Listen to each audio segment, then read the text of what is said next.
This is the final word. The Women's Ashes Daily. Geoff Lemon with Alex Malcolm from ESPN Cricinfo joining us for the daily, the second ODI at the Junction Oval in Melbourne. The show is brought to you by CBUS Super, cbussuper.com.au if you want to sort out your superannuation for the years ahead. Alex, welcome to the show. We're going to start off, as we do, with the entire game in the space of 30 seconds. Australia were 131 for 2 and lost 8 for 49. It was the second best collapse in the match. England were 68 for 2 and 120 for 5, chasing 180 and couldn't get there. The collapse featured a calamitous run out, as it always does, and a set batter at the end forgetting to run to retain the strike in the 49th over with just 21 runs to win. And in the end, England 4 points down in the series and will rue a missed opportunity today. This felt like, almost no matter who you were backing, this was so frustrating for England, the way they managed to botch this today. Unbelievable to have bowled so well in the first innings, to have had the fielding to go with it. The spinners were excellent. Eccleston outstanding again. Australia 4 for 7 at one point was another of their collapses, the collapse within the collapse. Alice Capsey was good after having a terrible game in game one. 3 for bugger all. She at one point bowled 19 balls without conceding a run and took 3. They bowled Australia out for 180 and then they still managed to stuff it up. It was like just everybody leaving the ground who was touring, anyone who was involved with the England team, just kicking rocks all the way down the road after this game today.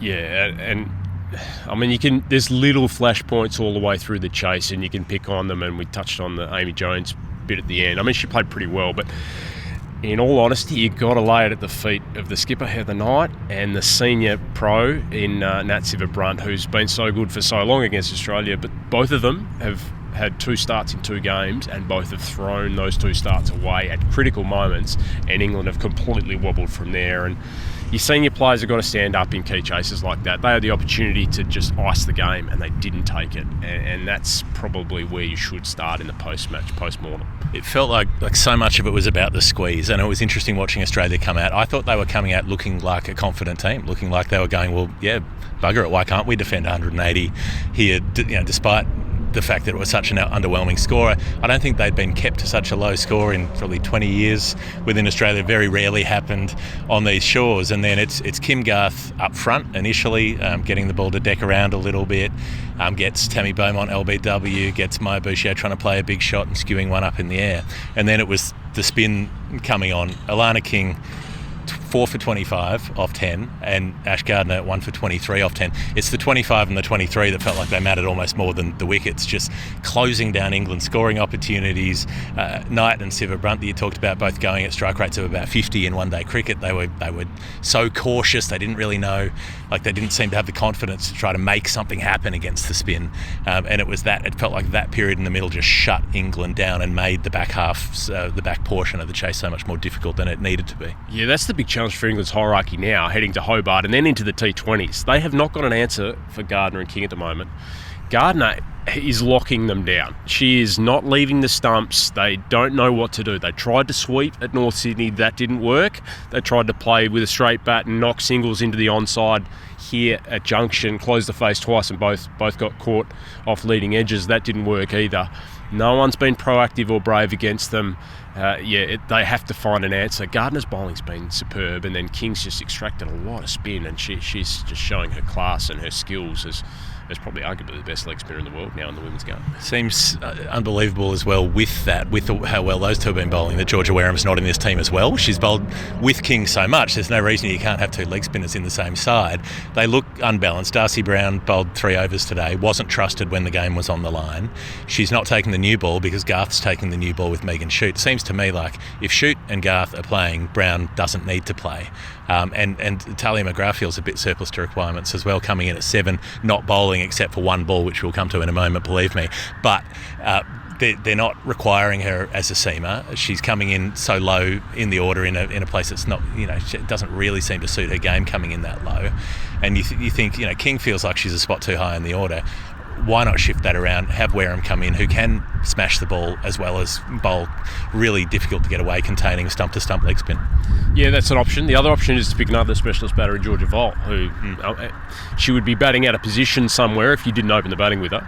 but it would certainly lengthen the lineup. McGrath looks out of form and out of touch and really down on confidence, to be perfectly honest.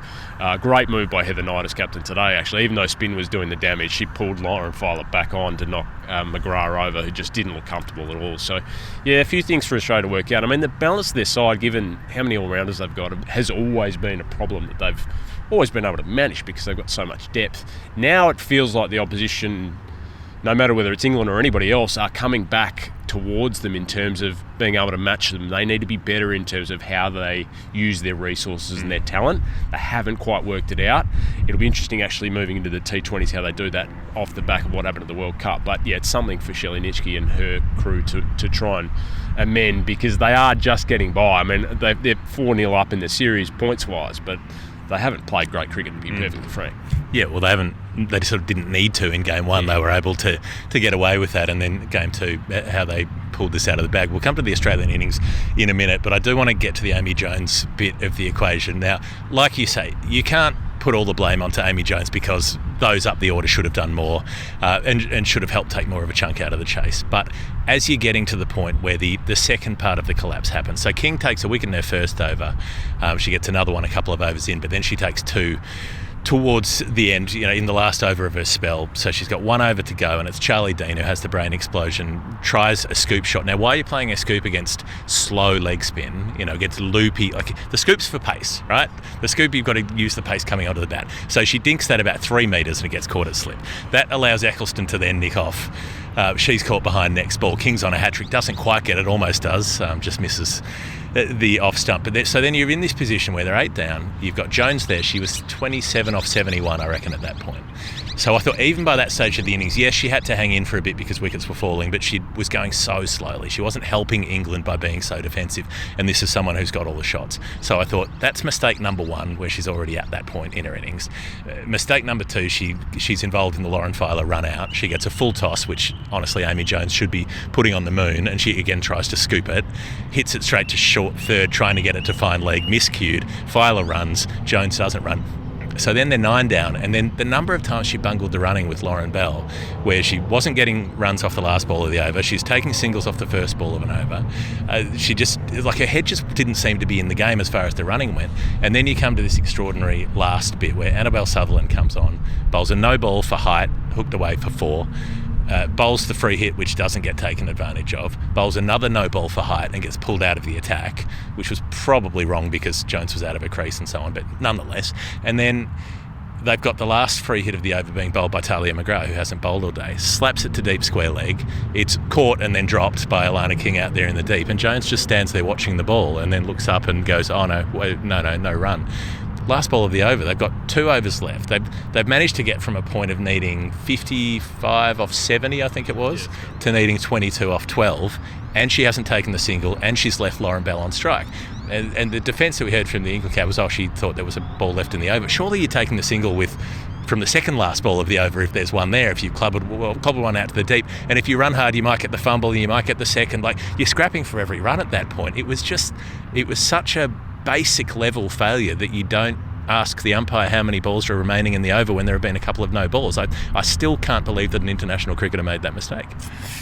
It happens. Pressure does funny things, which is what Alana King said actually in the press conference. But you're right, there's a massive scoreboard there, and in that equation, as the senior batter who's in doing all of the scoring, who needs to face all 12 remaining balls, basically. You have to manage that whole situation. You have to manage that whole situation from a long way out. From the moment Filer walked to the crease, she had to manage that situation, and it was clear she didn't really have a plan. And it just looks like it's a muddled mind. Like, she came out and played so freely at North Sydney Oval, was flying, and then made a mistake. And I wonder whether she went too far the other way in this innings and went completely into a shell and forgot the options and shots that she had, and that created the problems that she got into at the end, and then didn't really know how to manage the situation. So yeah, that's a muddled mind. That's someone who probably hasn't seen that situation much before, and just didn't think with clarity, and didn't. I mean, your job as the batter in that situation is to know every equation that's out there and keep an eye on the scoreboard every ball and understand exactly when you're getting to the end of the over, and also having very clear directive for your partner, saying, okay, you're going to face 4 or you're going to face 5, and we're going to do this every over. I was surprised in the end. It sort of didn't click for me until I was wrapping up my own match report that Bell had faced 16 deliveries. I was surprised she faced that many. Like, she should not have faced more than 5 balls. Yep. So anyway. And there's a point where she has to face a whole over because they can't rotate the strike. That can happen, but there just didn't seem to be a plan about it. And there are almost 12 overs left when Lauren Fowler comes out at number 10.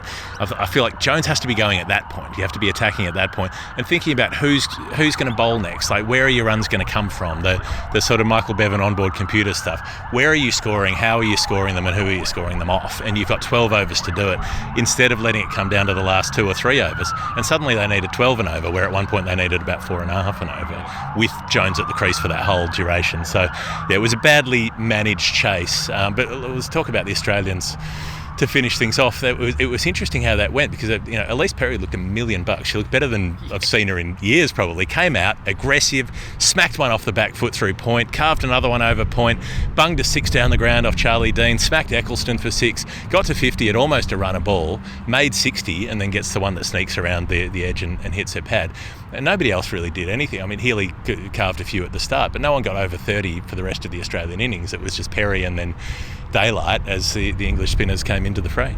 Yeah, the players were saying in the post-match that it did grip a little bit and it got a little bit slower. And that's been the trend here actually at Junction Oval in any men's domestic matches. I haven't seen a women's match here this year, but in men's domestic matches, when the balls got soft, it's actually become very hard to score.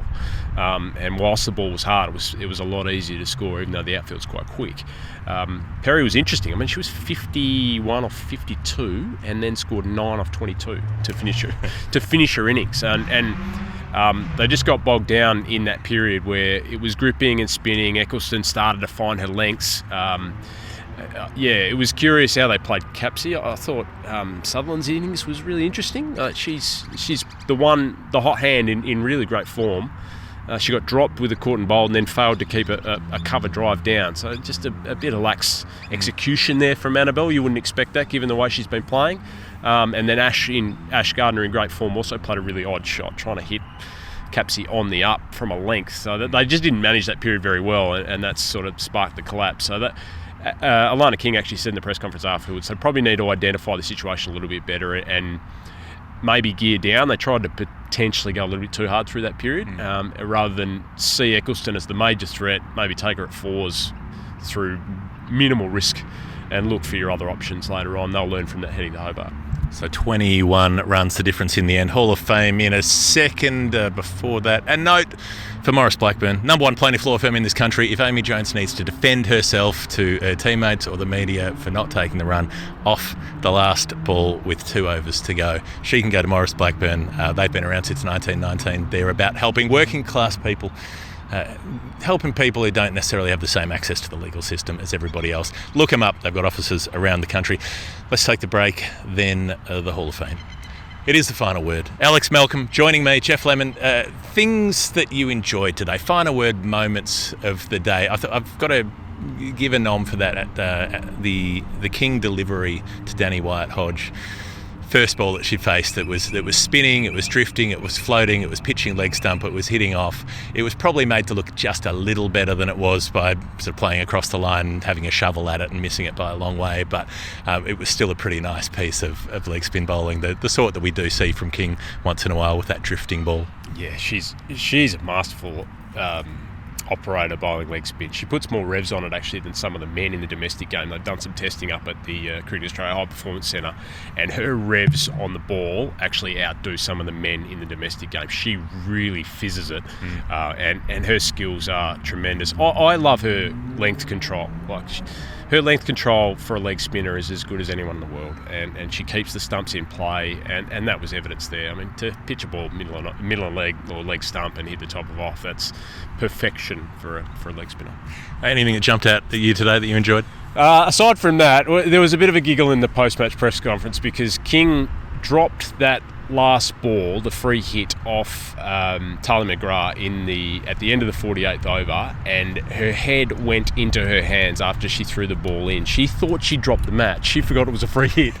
And she said she was the only Australian on the ground who forgot it was a free hit, and her teammates were laughing at her at the change of overs and then after the game about that. So she wasn't the only one who had a brain fade. obviously Amy Jones had the brain fade not running, but King thought it wasn't a free hit. She thought she'd cost Australia the game. That was quite amusing.